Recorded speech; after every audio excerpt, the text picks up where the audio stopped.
आपको लगता है कि जो यहाँ की बाकी जमातें हैं उनको शायद आप अपने अंगूठे के अंदर कंट्रोल कर पा रहे हैं।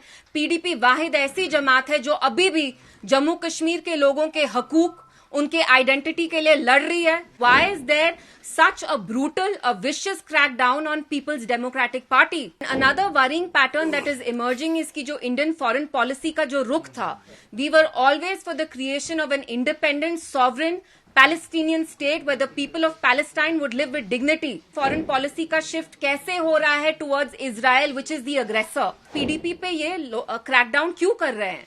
हमारे लोगों को, हमारे लीडर्स को, हमारे वर्कर्स को एंटी नेशनल क्यों आप डेनिग्रेट करते हैं? Denounce, why you denouncing us as anti nationals? आपको लगता है कि जो यहाँ की बाकी जमातें हैं उनको शायद आप अपने अंगूठे के अंदर कंट्रोल कर पा रहे हैं। पीडीपी वाहिद ऐसी जमात है जो अभी भी जम्मू कश्मीर के लोगों के हकूक, उनके आइडेंटिटी के लिए लड़ रही है।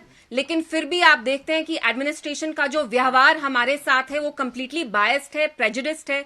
जो बाकी पार्टीज यहाँ मुख्तलिफ होती हैं, जब वो प्रोटेस्ट करना चाहती हैं, खैर प्रोटेस्ट तो कोई यहाँ करता नहीं है, लेकिन उनकी जो भी पॉलिटिकल एक्टिविटीज होती हैं उनको फुल फ्रीडम दिया जाता है, क्योंकि इन अ वे इनकी कोई अंडरस्टैंडिंग है शायद दिल्ली में। तो why is there such a brutal, a vicious crackdown on People's Democratic Party? And this is happening after a time जब आपने पूरी पार्टी को तोड़ दिया, मतलब आपने कंप्लीटली स्प्लिंटर कर दिया। यहाँ पे डंडा यूज किया जो ज्यादातर पीडीपी के लीडर्स थे, जो अब बाकी प्रॉक्सी पार्टीज में चले गए हैं। तो आप ये ट्रीटमेंट पीडीपी के साथ क्यों कर रहे हैं? And it's a very worrying pattern, because किसी भी जमहूरियत में ऑपोजिशन, एक वायबल रोबस्ट ऑपोजिशन का होना बहुत जरूरी है। And another worrying pattern that is emerging is की जो इंडियन फॉरेन पॉलिसी का जो रुख था, we were always for the creation of an independent, sovereign Palestinian state where the people of Palestine would live with dignity. We are seeing कि हमारी Indian foreign policy का shift कैसे हो रहा है towards Israel, which is the aggressor. And mind you, India was the last non-Muslim state to accept Israel, to recognize Israel as the state, and it was one of the first non-Muslim, non-Arab states to recognize PLO, which was the Palestinian Liberation Organization.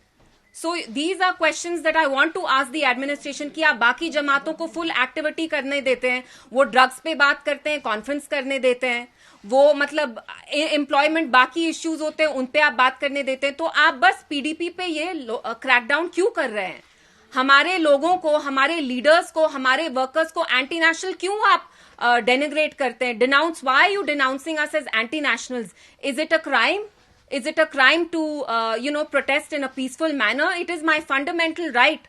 हम में से जो भी यहाँ बैठे हैं, हमारा fundamental right बोलना ही नहीं है। It's not just the freedom of right of expression, it's also the freedom of right to protest peacefully. It's a safety valve for a democracy. और आपने खुद, आप जानते हैं, आप वाकिफ हैं कि जम्मू कश्मीर के लोग हमेशा पैलेस्टीनियंस के पीछे खड़े रहे हैं। They identify with the cause of Palestinians.